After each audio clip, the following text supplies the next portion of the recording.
नमस्कार, मैं हूं ब्रिज द्विवेदी। आप सभी का स्वागत है हमारे खास शो एमएसएमई डायरी में।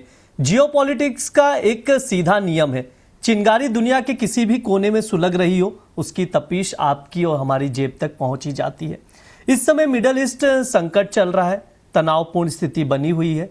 अमेरिका ईरान के बीच तनाव बरकरार है और दुनिया की सबसे संवेदनशील तेल सप्लाई लाइफलाइन यानी स्ट्रेट ऑफ हॉर्मुज को लेकर टकराव बरकरार है। कच्चे तेल की कीमतें आसमान छू रही हैं और इसका असर लगभग सभी इंडस्ट्री पर देखने को मिल रहा है। आज हम बात करने जा रहे हैं उस साइलेंट क्राइसिस की जो आपकी दीवारों के रंग और आपके हाथ में मौजूद प्लास्टिक की पैकेजिंग को अपनी चपेट में ले चुका है। हम लोग चर्चा करेंगे पेंट और प्लास्टिक इंडस्ट्री पर, विस्तार से बातचीत करेंगे। इसी पर बातचीत करने के लिए हमारे साथ जुड़ रहे दो खास मेहमान, ट्रायलियंस पॉलीमर्स लिमिटेड के डायरेक्टर मिनीश शाह जी और चारू दत्ता पांडे एमएसएमई एक्सपर्ट हैं। आप दोनों का बहुत बहुत स्वागत है द बोनस में। थैंक यू ब्रिज जी। जैसे आप कह रहे हैं कि हर जगह चिंगारियां बरस रही है और जो अभी विजिट्स हो रहे हैं उसमें से चिंगारियां कम होने की जगह भड़कती हुई दिख रही हैं। जी सर, इसी पे हम लोग विस्तार से समझेंगे, आपसे बातचीत करेंगे। बहुत बहुत शुक्रिया आप सबका जुड़ने के लिए। बातचीत शुरू करें, लेकिन उससे पहले जान लेते हैं आज मुख्य तौर पर किन पॉइंटर्स पर बातचीत की जाएगी। सबसे पहले हम लोग ये समझेंगे कि जिस तरह का क्राइसिस है, संकट है, इसके असर जो इंडस्ट्री पर पड़ रहा है, इसमें इनपुट कॉस्ट के शॉक को कंपनियां झेल पाएंगी या नहीं झेल पा रही हैं। आगे कितना बड़ा संकट बनता हुआ दिखाई देगा, ये समझने की कोशिश करेंगे। और इसके बाद जानेंगे पेंट और प्लास्टिक इंडस्ट्री के मार्जिन पर कितना प्रेशर देखने को मिल रहा है, जो कि कंपनी के लिए काफी ज्यादा चैलेंजेस है, क्योंकि लागत लगातार बढ़ती हुई दिखाई दे रही है। और आखिरी में जानेंगे कि पेंट और प्लास्टिक के प्रोडक्ट्स क्या आने वाले समय पर और महंगे होते हुए दिखाई देंगे, ये हम समझने की कोशिश करेंगे। शुरुआत करेंगे, बातचीत करेंगे। चारू दत्ता सर से ही शुरुआत करना चाहूंगा मैं। जिस तरह का सिनारियो है सर, ग्लोबल सिनारियो, अब तक जो अपडेट आए हैं, क्लैरिटी नहीं है सर अभी भी कि आगे क्या होगा, क्या समझौता हो पाएगा या नहीं हो पाएगा, और इसका असर पूरी एमएसएमई इंडस्ट्री पर देखने को मिल रहा है। स्पेशली आज के सेगमेंट में हम लोग पेंट और प्लास्टिक कवर कर रहे हैं। ऑलरेडी हमने बहुत सारे इंडस्ट्रीज कवर किए हैं हमारे इस शो में। सर, कैसे देखते हैं ओवरऑल इंडस्ट्री पर, आपका व्यू क्या है, और जो ग्लोबल सिनारियो है इसके इम्पैक्ट को लेकर आप क्या नजरिया रखते हैं सर? मैं पहले पेंट से शुरुआत करता हूँ। पेंट का अगर आप देखेंगे तो ऑलमोस्ट 70% ऑफ कंजम्पशन जो हमारे यहाँ पे है वो 70% लगभग घरेलू चीज़ों में इस्तेमाल होता है, इंटीरियर डेकोरेटर बिल्डिंग्स में। इसमें से कुछ कंपोनेंट है जो बिल्डिंग्स है इसका वो शायद चलता रहेगा, बट अगर आप देखेंगे तो ये कंपलसरी स्पेंड नहीं है। यहाँ पर इसमें पॉसिबिलिटी के जहाँ पर जो लेने वाला है वो उस डिसीजन को थोड़ा आगे भी पुश कर सकता है। तो आप कहीं दो टाइप में आप इसका इम्पैक्ट देखेंगे। फर्स्ट इम्पैक्ट आप देखेंगे कहीं जगह जो इनकम में थोड़ा कम ज़्यादा होगा उसमें कुछ लोग ये डिसीजन को पोस्टपोन कर सकते हैं, तो वहाँ पे डिमांड साइड में प्रेशर आएगा। सेकेंडली आपको मार्जिन साइड में भी प्रेशर आएगा, क्योंकि अब तक ये सारी जो इंडस्ट्रीज थी वो ऑलमोस्ट 35% ग्रॉस मार्जिन पे चल रही थी। इनका 17-18% के आसपास आपका एबिटा था और अराउंड 10% और 10 से 14% के बीच में सबके पास नेट मार्जिन था। यहाँ पर भी आपको प्रेशर दिखने को मिलेगा, बिकॉज जितना कंपटीशन है और जो जितने बड़े प्लेयर्स हैं उनके ऊपर भी ये डिमांड दिखेगा। ये इंडस्ट्री लगभग हम लोग 9% की ग्रोथ से दिख रहे थे, आज की डेट में ऑलमोस्ट $12 बिलियन की इंडस्ट्री है, $20 बिलियन तक एक्सपेक्टेड थी अगले 5 साल में। तो इसका जो ग्रोथ होगा वहाँ पे भी थोड़ा सा प्रेशर आएगा। तो कहीं ना कहीं कंपटीशन में आपको ये दिखेगा कि थोड़ी कंपनीज का आपस में थोड़ा चैलेंज होगा। ऑलमोस्ट एशियन पेंट्स, बर्गर वगैरह आप देखेंगे तो 14-15% के अराउंड लास्ट 5 सालों में इनका ग्रोथ रहा है। वहाँ पे भी थोड़ा प्रेशर आपको दिखेगा। तो थोड़ा ग्रोथ साइड में और बॉटम लाइन में दोनों साइड में इसमें प्रेशर मिलेगा। प्लास्टिक इंडस्ट्री की बात करें सर, तो जितने एमएसएमई ओनर्स हैं, आप अगर उनके व्हाट्सअप स्टेटस देख लें तो सबका व्हाट्सअप स्टेटस ये होता है कि आप ऑर्डर प्लेस करने से पहले हमसे आज के दिन में दाम चेक कर लीजिए। हम लोग बेसिकली ऑलमोस्ट 60% तक हमने प्राइस इंक्रीज देखा है, कुछ कैटेगरी में तो उससे भी ज़्यादा हुआ है। अभी कहीं जगह कुछ इस तरीके की भी कंप्लेंट आ रही है कि मास्टर बैच मिलने में भी उनको चैलेंज आ रहा है। तो प्लास्टिक में भी थोड़ा इम्पैक्ट आ रहा है। और प्लास्टिक का चैलेंज ये है कि यहाँ पर ये काफ़ी ज़्यादा कॉम्पिटिटिव और ट्रांसपेरेंट इंडस्ट्री है, तो सभी को पता है कि इनपुट कॉस्ट कितनी है और कन्वर्शन कॉस्ट कितना है। तो इसमें ये इंडस्ट्री कुछ ज़्यादा एब्सॉर्ब कर नहीं पाएगा। ये ऑलरेडी प्रेशर, मार्जिन प्रेशर में चलते थे प्लास्टिक मैन्युफैक्चरिंग, वहाँ पे आपको प्रेशर और बढ़ता हुआ दिखेगा, क्योंकि उनको एक लेवल तक प्रोडक्शन करना ज़रूरी है, तभी इनके पूरे खर्चे ब्रेक इवन के लिए उनको उतना करना ज़रूरी है। तो कहीं ना कहीं आपको ये दिखेगा कि जो मिड साइज इंडस्ट्री है वो काफ़ी प्रोडक्शन करती रहेगी, बट बॉटम लाइन और प्रॉफिटेबिलिटी इनका ये साल में काफ़ी बहुत ज़्यादा इम्पैक्ट होगा। आपने सर प्लास्टिक का भी जिक्र किया, हमारे साथ मिनीश सर भी हैं, प्लास्टिक इंडस्ट्री को काफ़ी बारीकी से देखते भी हैं, समझते भी उसी व्यापार में ये सर बेहतर ढंग से बताएंगे। सर एक्चुअली क्या कुछ चैलेंजेस फेस करने पड़ रहे हैं प्लास्टिक इंडस्ट्री में, क्या हो रहा है बदलाव जब से ये युद्ध शुरू हुआ और स्टेट ऑफ हॉर्मुज बंद हुआ तब से? हाँ, देखिए, ऐसा है कि प्लास्टिक बहुत जरूरत चीज है। इसके बिगर तो चलने वाला नहीं है। आदमी जहाँ पे भी है उसे हर छोटी छोटी जगह पे प्लास्टिक की जरूरत पड़ने वाली। प्लास्टिक के बिगर आगे लाइफ नहीं बढ़ सकती है। इसके लिए प्लास्टिक जरूरत है, तो अभी वो जो भाव होगा वो भाव में उनको लेना पड़ेगा। ठीक है, पहले आदमी सोचता है, समझता है, लेने में थोड़ा सा टाइम लेता है, लेकिन आखिर में उसको लेना ही पड़ेगा। अभी जो सिचुएशन मैं आपको बता देता हूँ कि जनवरी में जो नॉर्मल मार्केट चल रहा था, सब ग्रोथ अच्छा चल रहा था, सब फैक्ट्रियां अच्छी चल रही थी, कोई तकलीफ नहीं थी। जैसे ये फरवरी मंथ आया तो थोड़ा सा स्पार्क, फरवरी महीने के पहले महीने में ही थोड़ा सा स्पार्क हुआ बाजार के अंदर कि भैया कुछ भाव बढ़ेंगे, उस तरह से माहौल बनने लग गया। और उसी में थोड़े से भाव बढ़े तो 5% 7% बढ़े तो क्या है, मार्केट में ज्यादा इफेक्ट नहीं आता है। जैसे पॉलीप्रोपिलीन है, एचडीपी है, एलडीपी है, एलएलडीपी है, ये सबके भाव 70 और 75 और 80 और 85 रुपीज के रेंज में चल रहे थे। पीवीसी जैसे 70 रुपया चल रहा था, ये एचडीपी 80-85 चल रहा था, पीपी 80-85 चल रहा था, ये भाव चल रहा था और स्मूथ चल रहा था। इंपोर्टर अपना माल ला रहा था, लोकल वाले एजेंट्स अपने लोकल माल बेच रहे थे, कंपनी का माल बिक रहा था, कंपनी भी अच्छी चल रही थी। सब मैन्युफैक्चर, हमारे में तो सबसे बड़े रिलायंस ही है, तो रिलायंस का सब अच्छा चल रहा होता है तो मार्केट भी अच्छी चल रही होती है। तो उस तरह से स्मूथली सब चल रहा था। लेकिन ये जो 28 फरवरी को जो ये अनाउंसमेंट हुआ और ये जो वॉर का माहौल का वर्ड्स बाजार में आया, तो आप बिलीव करोगे फर्स्ट वीक ऑफ मार्च में 10%, 15%, 20% दाम बढ़ गए।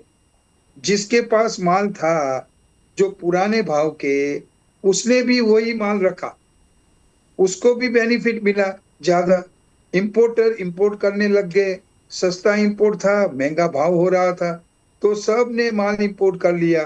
तो वो हिसाब से बाजार of the March was very hot, सब लोग ने 2 पैसे कमाए। अभी इसका इफेक्ट जनता को कितना पड़ा वो सबसे बड़ा चीज है। जो लोकल पब्लिक है उसमें एक पानी की बोतल जो 6 रुपए की मिल रही थी वो मिलने लग गई 8 रुपए की, कोई 10 रुपया बनाने वाला बनाने लग गया, कोई 12 रुपया बोलने लग गया। अलग अलग ब्रांड होती है, उसका अलग अलग प्राइस होता है। तो हमारे वहाँ 50% भाव बढ़ गए, कभी कभी 60% भाव बढ़ते ही जा रहा है, बढ़ते ही जा रहा है। आप रोज सुबह उठो और भाव बढ़ रहा है, आदमी सोच रहा है कि मैं क्या करूं, लूं नहीं लूं, बेचूं नहीं बेचूं, हर जगह पे प्रॉब्लम आ रही थी। तो जो जो छोटे छोटे मैन्युफैक्चरर थे उनकी हालत सबसे खराब हुई। एमएसएमई में मेरे हिसाब से 50% to 60% फैक्ट्रियां जो छोटी थी वो बंद हो गई। उसका कारण था कि जो रॉ मटेरियल है वो महंगा हो गया। प्लस अभी क्या हुआ कि भाव जैसे बढ़ने लगे तो जो बेचने वाला था वो बोलता पहले पैसे दे फिर मैं माल दूंगा, उधारी नहीं होने लग गई। अभी उधारी नहीं हो गई तो ये छोटे छोटे मैन्युफैक्चरर है, उनको प्रॉब्लम ये आई कि भैया पैसा कहाँ से दूं। अगर वो पैसा रोटेशन नहीं कर पा रहा है तो उसके वजह से उसकी गाड़ी रुक गई, उसकी गाड़ी रुक गई तो उसने अपना में माल लेना बंद कर दिया। तो माल लेना बंद कर दिया तो वो हिसाब से उसकी और दूसरी फैक्ट्रियों की हालत खराब होने लग गई। 70% फैक्ट्रियां कोई बंद है, कोई कोई स्लो चल रही है, कोई 10% में चल रही है, कोई 20% में चल रही है, गाड़ी को धक्का मार के चला रहे। ये हालत हो गई है एमएसएमई की छोटी छोटी फैक्ट्रियां की। अभी आते बात करते इंपोर्टर की। इंपोर्टर ने क्या किया, माल मंगा लिया कि चलो माल बाजार बढ़ेगा बढ़ेगा बढ़ेगा, तो माल ज्यादा मंगा लिया। जो 100 टन माल मंगाता था वो 500 टन मंगाने लग गया, जो 500 मंगाता था वो 1000 मंगाने लग गया। तो उसके वजह से ओवरफ्लो माल भी आ गया, ज्यादा माल आ गया तो उसमें भी मंदी आ गई।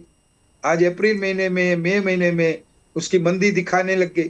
प्लास्टिक पॉलीमर में आज पीवीसी सबसे हॉट आइटम है, सबसे बढ़िया आइटम है। उसका कंजम्पशन महीने का, आप सोचो, महीने का 3 लाख टन इंपोर्ट होता है, और इंपोर्ट में सबसे बड़ा कंट्री है चाइना।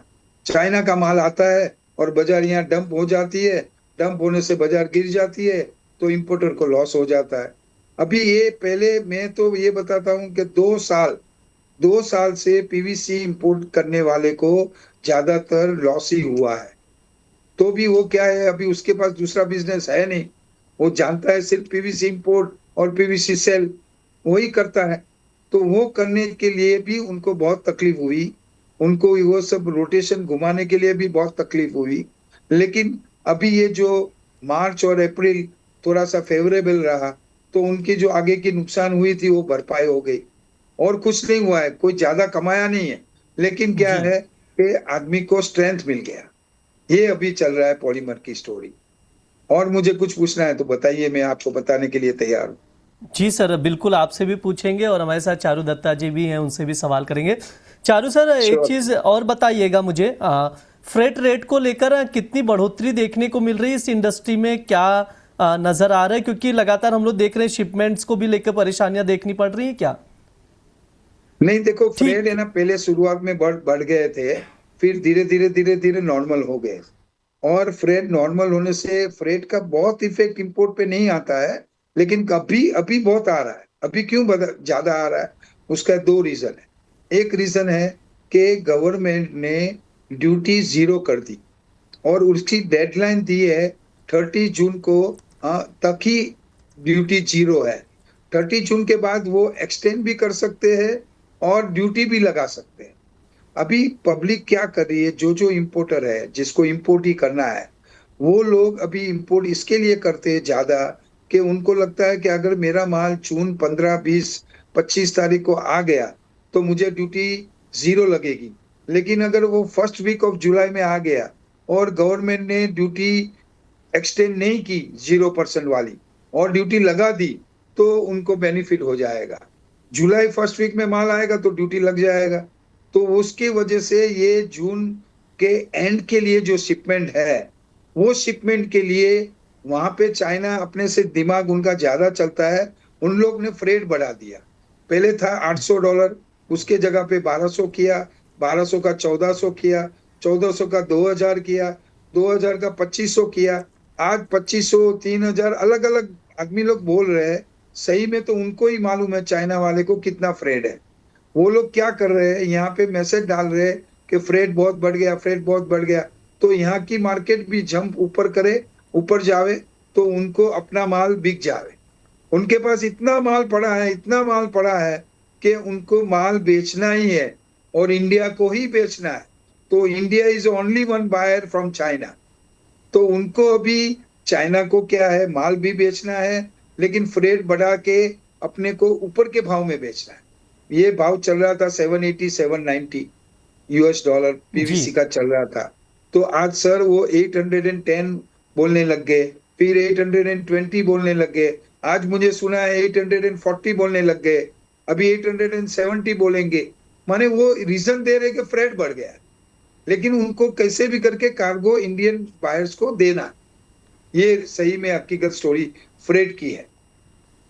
ठीक है। चारू दत्ता सर, मैं आपके पास आना चाहूँगा, एक चीज़ आपसे समझना चाहूँगा, जिस तरह से इंडस्ट्री के सामने चैलेंजेस अभी देखने को मिल रहे हैं, आगे क्या किया जाए? मतलब इंडस्ट्री सब कुछ क्या कस्टमर के ऊपर ही पास ऑन कर रही है या अपने ऊपर ही प्रेशर देखने को मिल रहा है? क्योंकि कंपनी अगर अपने ऊपर प्रेशर लेगी तो लगातार लॉस में जाएगी। तो इसका सोल्यूशन है क्या, किया क्या जाए सर इस संकट में?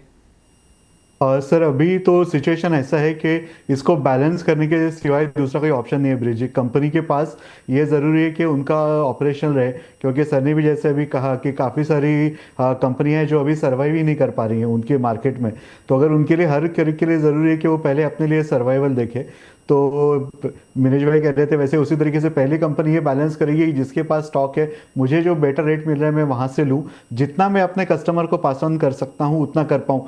अभी इसमें भी अगर आप देखेंगे तो इसमें कौन क्या बनाता है इसमें ऊपर काफ़ी डिपेंड करेगा, बिकॉज प्लास्टिक में काफ़ी वैरायटी है और हर एक प्रोडक्ट का अपना मार्जिन लेवल अलग है और हर एक प्रोडक्ट में प्लास्टिक का कंट्रीब्यूशन अलग है। अगर सिर्फ पैकेजिंग में आपका अगर प्लास्टिक जा रहा है तो उसका कॉस्ट उतना ज़्यादा नहीं है, तो काफ़ी सारी इंडस्ट्री इस चीज़ को अभी एब्सॉर्ब कर पाएगी। तो प्लास्टिक में ये पर्टिकुलर पार्ट जो होगा इसमें आप देखेंगे कि इसमें से कुछ पार्ट जो है वो जो कंपनी जिस ओईएम को कंपोनेंट बेच रहे हैं, प्लास्टिक पैकेजिंग बेच रहे हैं, वो कंपनी इसमें से कुछ शॉक एब्सॉर्ब कर पाएगी और अल्टीमेट जो कंज्यूमर है उस पर ऊपर थोड़ा इम्पैक्ट कम आएगा। बट जो कंपनी जो है प्लास्टिक पैकेजिंग खरीद रही है उनके इसमें उनके मार्जिन पे इसका इम्पैक्ट आएगा। पर्टिकुलरली अगर आप फूड या इस में देखेंगे तो वहाँ पे इतना सब्सटेंशियल मार्जिन है और ओवरऑल पैकेजिंग का जो कॉस्ट है वो काफ़ी सारी इंडस्ट्री में आप देखेंगे तो वो ओवरऑल प्रोडक्ट के कंपैरेटिवली काफ़ी कम है। तो उसमें थोड़ा बहुत वेरिएशन ये कंपनी जो है वो एब्सॉर्ब कर पाएगी। हालांकि मार्जिन पे प्रेशर आएगा बट अल्टीमेटली कंज्यूमर तक कंप्लीट पास ऑन नहीं होगा, काफ़ी ज़्यादा एब्सॉर्ब हो जाएगा।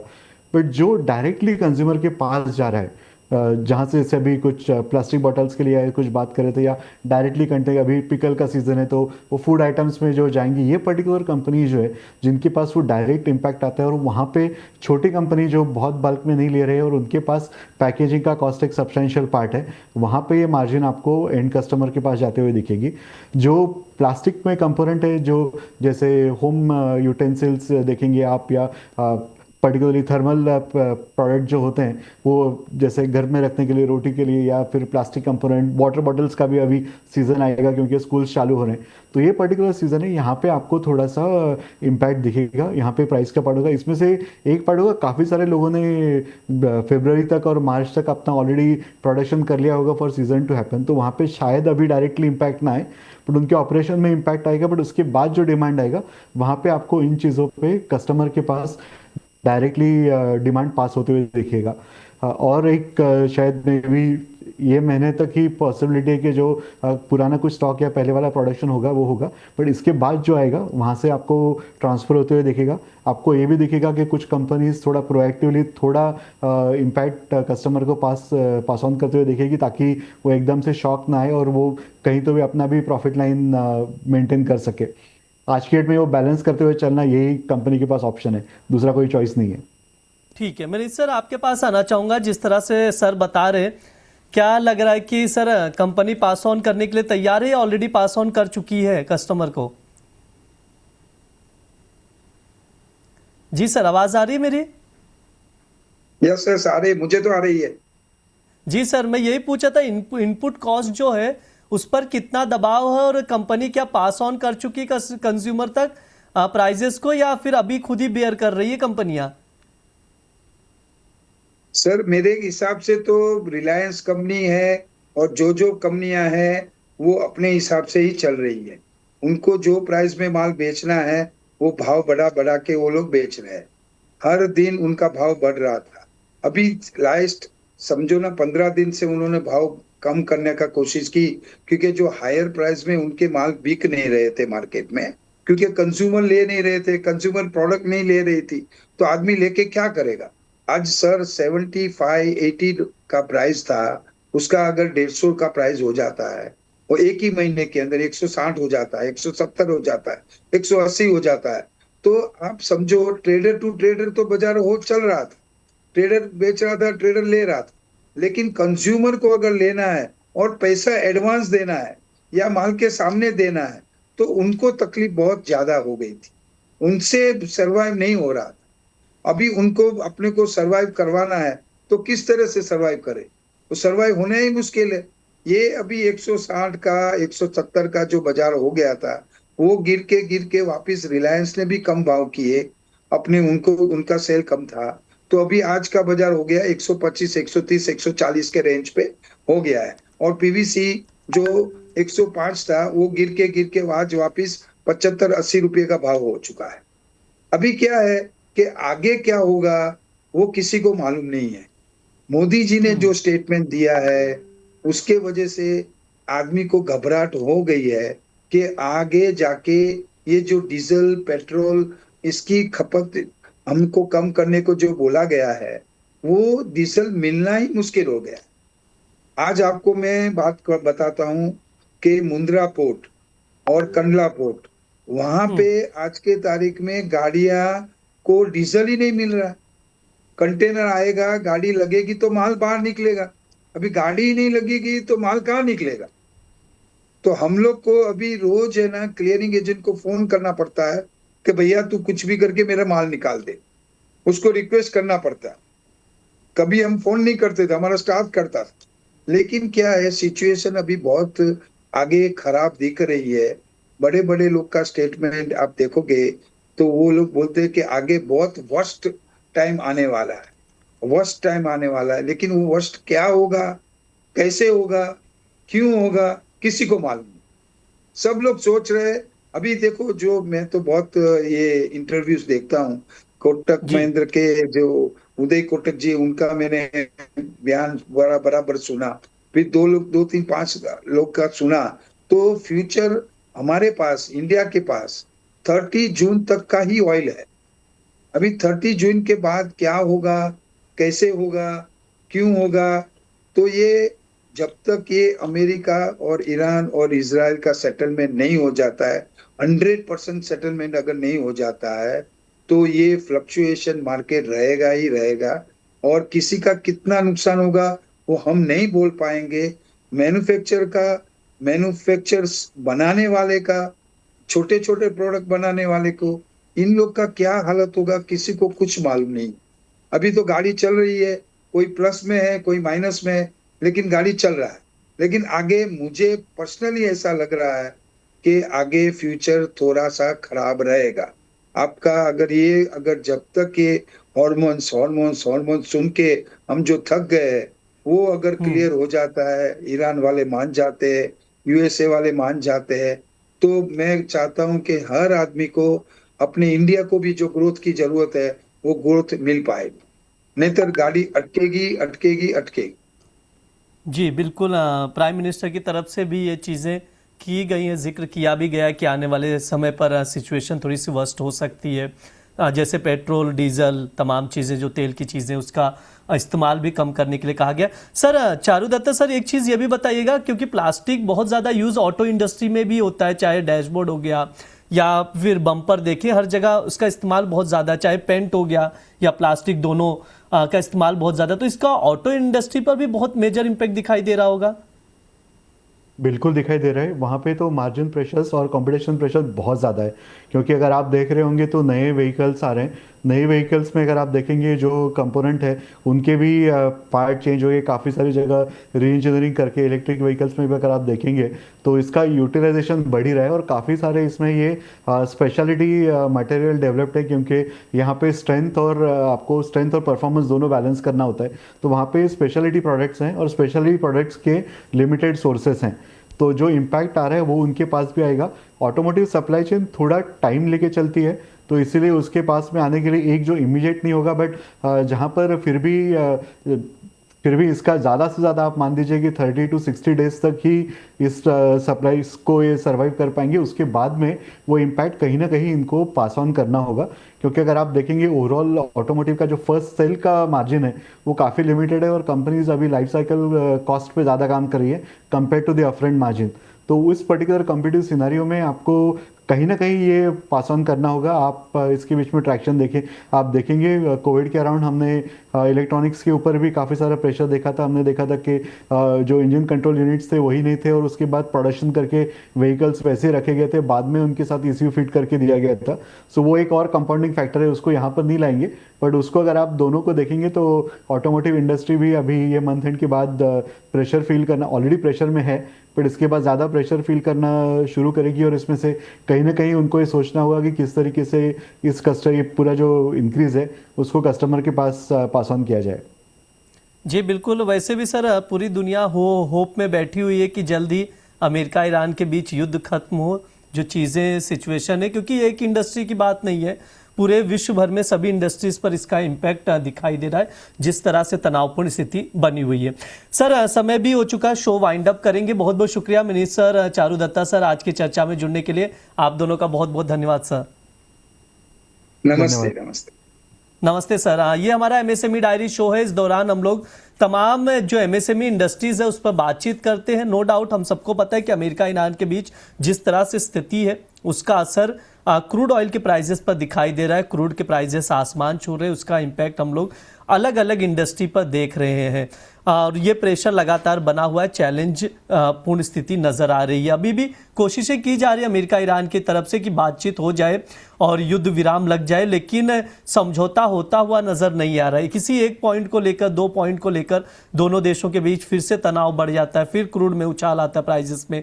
उसके बाद जैसे जैसे तनाव थोड़ा सा कम होता है, प्राइसेस थोड़े से गिरते हैं, लेकिन अभी कीमतें बहुत ऊंचाई स्तर पर है। सरकार की तरफ से भी कहा जा रहा है तेल का इस्तेमाल कम से कम करें, यानी सिचुएशन थोड़ी सी खराब नजर आ रही है और आने वाले समय पर इसका इम्पैक्ट और ज़्यादा इंडस्ट्री पर देखने को मिल सकता है। फिलहाल के लिए शो में इतना ही रहेगा। आप लोग बने रहिएगा द बोनस के साथ। धन्यवाद।